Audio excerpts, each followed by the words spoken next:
Hello and welcome back to this series of how to make videos aimed at teachers and teaching assistants in primary schools. In this video I'm going to show you how to make a paddle boat. Now I've made several different designs of paddle boats, some of them with electric motors and 2 paddles. With this one I've tried to keep it as simple as possible. Possibly year 3 and 4 perhaps could attempt it with some help when it comes to using a glue gun. Certainly the finished article would be a very useful toy that perhaps even the early years could investigate and play with. We've got to cut out this correx. If I was doing it I'd use a craft knife with a safety ruler and a cutting mat. But let's see if we can do it just using basic primary school scissors. For the deck of the paddle boat I'm going to be using a piece of 3mm correx. Correx, C-O-R-R-E-X. It's a plastic sheet, it comes in large pieces. It's used in advertising signs and it's a sandwich construction. It has flutes, slots running through it, and I use it a lot for my school projects. This piece is approximately 20 centimetres long and 10 centimetres wide. Now what we need to do is we need to cut out a hole here that the paddle can spin inside. So we're just going to have a strip here about 2 centimetres wide. Notice I'm not bothering to measure it. Roughly 2 centimetres. Don't make it thinner than that because it won't be strong enough to support the rubber band. And I've cut down, how far have I cut down? Approximately 8 centimetres down. Exactly the same on the other side. There we go. Obviously you could use a pencil and ruler. Now we've got to cut across here. That's quite difficult to do.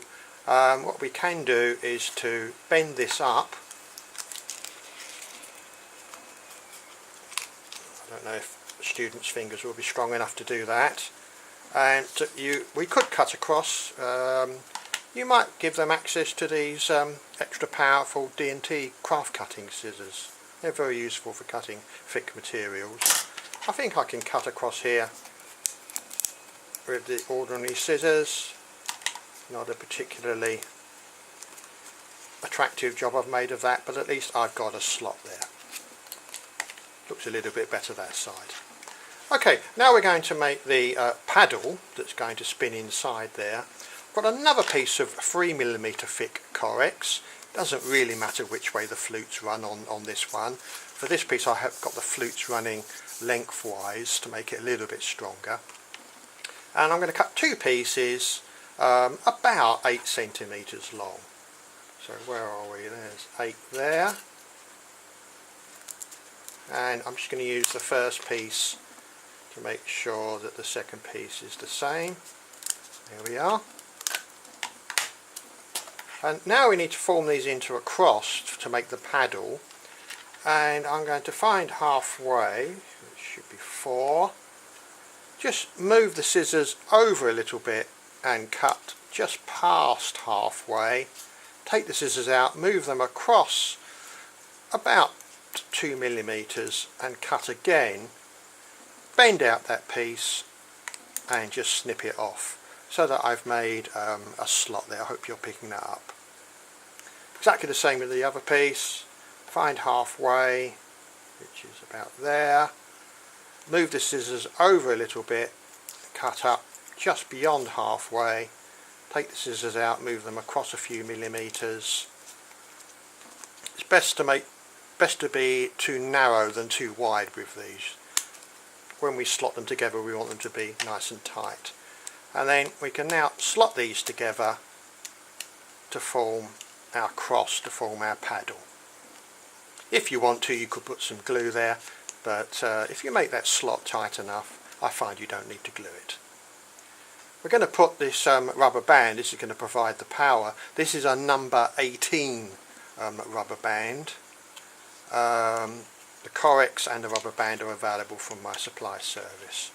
We just put the rubber band over the paddle like this, and I'll just demonstrate how it's going to work when we wind it up. We've got a twisting force there. When we release it, the paddle is going to spin. And when it's in the water, it won't spin as fast due to the resistance of the water, which is a good thing because I find these paddle boats go quite a long distance. Okay, so we're going to put that across these two side supports and then arrange it so that move it down as far as we can, but make sure that there is a gap there, that this paddle blade doesn't hit the deck. So make sure there's space for it. And we're going to wind it up. If I wind it the right way, there we go, that's winding it the right way. And when we release it, that seems to be working fine. We've nearly finished. This is a simple one. We're now just going to glue the floats underneath. This is expanded polystyrene. You could use perhaps ceiling tiles if you can still find polystyrene ceiling tiles. I found this from a piece of packing. So this is where we do need a glue gun,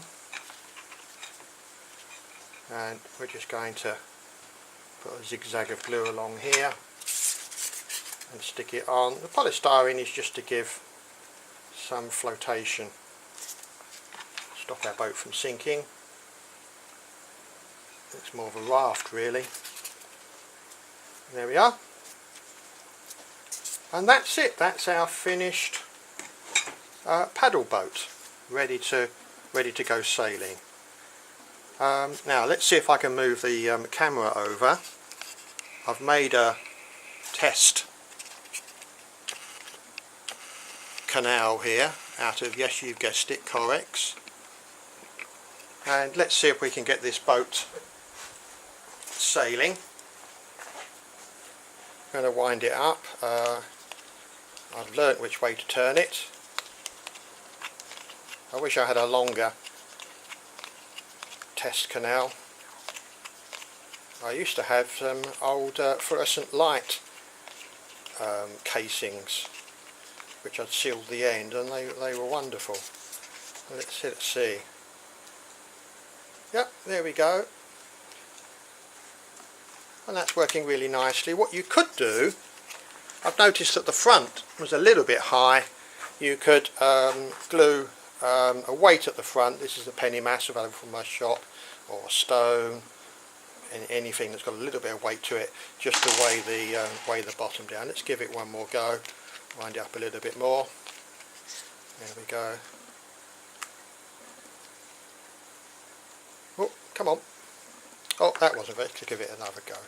I think I wound it up too much.